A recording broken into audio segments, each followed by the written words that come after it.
Wangare's Trees of Peace. A true story from Africa.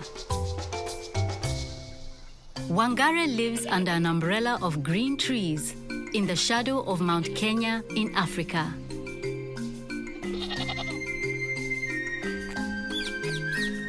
She watches the birds in the forest where she and her mother go to gather firewood for cooking. And she helps harvest the sweet potatoes, sugarcane, and maize from the rich soil. Wangari shines in school, and when she grows tall like the trees in the forest, she wins a scholarship to study in America. 6 years later, her studies over, Wangari returns to her Kenya home and sees a change.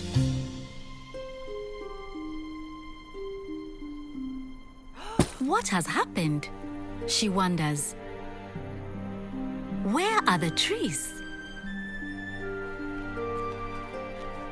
Wangari sees women bent from hauling firewood miles and miles from home.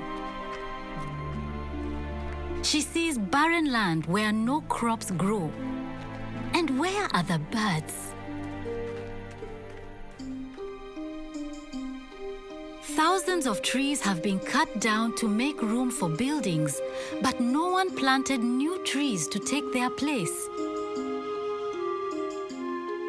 Will all of Kenya become a desert? She wonders as her tears fall.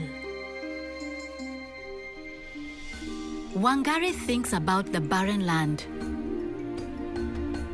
I can begin to replace some of the lost trees here in my own backyard, one tree at a time.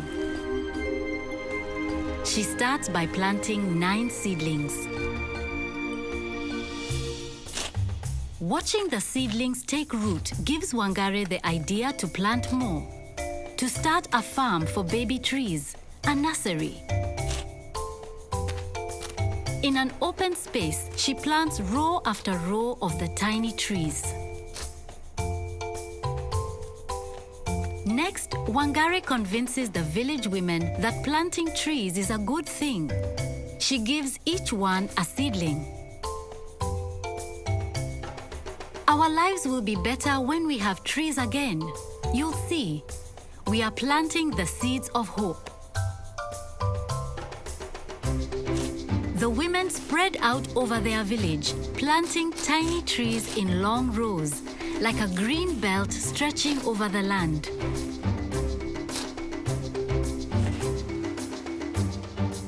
The government men laugh. Women can't do this, they say.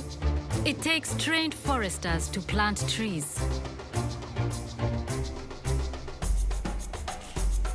The women ignore the laughter and keep planting.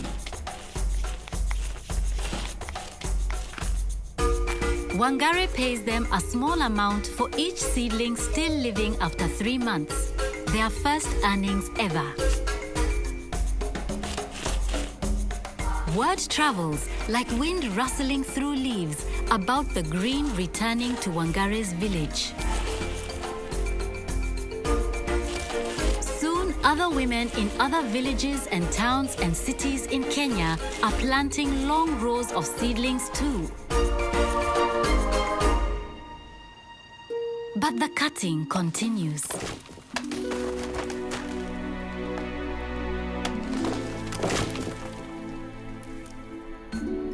Wangari stands tall as an oak to protect the old trees still remaining.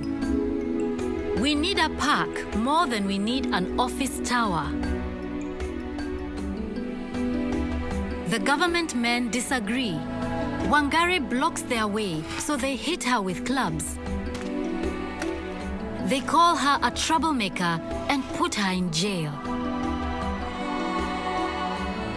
And still she stands tall. Right is right, even if you're alone. But Wangari is not alone. Talk of the trees spreads over all of Africa, like ripples in Lake Victoria. More women hear the talk and plant even more seedlings in longer and longer rows. The seedlings take root and grow tall until there are over 30 million trees where there were none.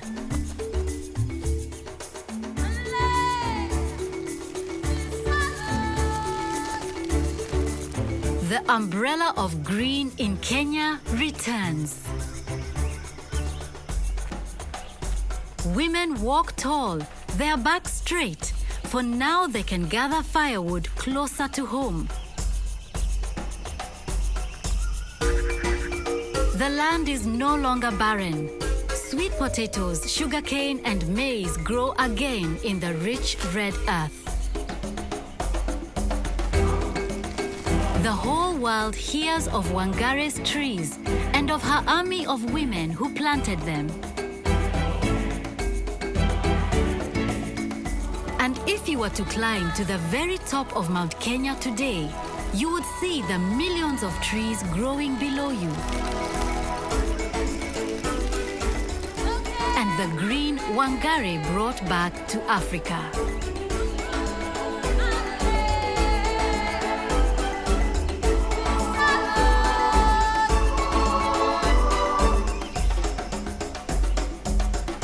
The earth was naked. For me, the mission was to try to cover it with green. Wangari Maathai.